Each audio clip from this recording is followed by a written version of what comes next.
حجر اسود کی اہمیت و فضیلت۔ قریش کے جھگڑے کی بنیادی وجہ حجر اسود کی بے انتہا اہمیت اور فضیلت تھی، اس سے وہ بخوبی آگاہ تھے۔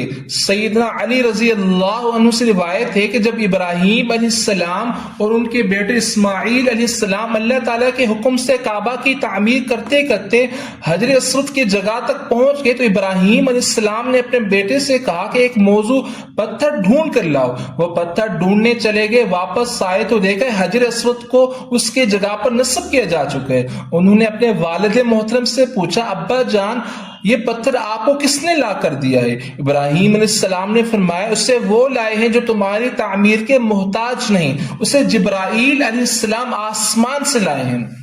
حضرت عبداللہ بن عباس رضی اللہ عنہما سے روایت ہے کہ رسول اللہ صلی اللہ علیہ وسلم نے فرمایا، حجر اسود جنت سے اترا تھا اور دودھ سے زیادہ سفید تھا، بنی آدم کی خطاؤں نے اسے سیاہ کر دیا۔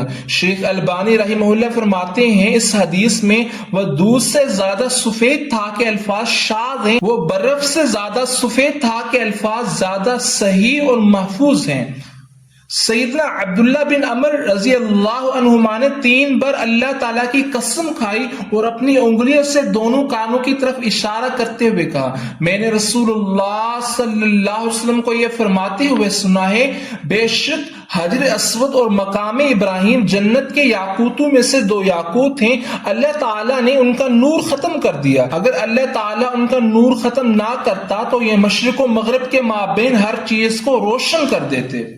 حضرت عبداللہ بن عمر ایک اور حدیث روایت کرتے ہیں کہ رسول اللہ صلی اللہ علیہ وسلم نے فرمایا، اگر حجر اسود کو عہد جاہلیت کی نجاستیں نہ چھوتی تو جو بھی بیمار اسے چھوتا وہ شفا یاب ہو جاتا۔ زمین پر اس جیسے اس کے سوا جنت کی کوئی چیز نہیں۔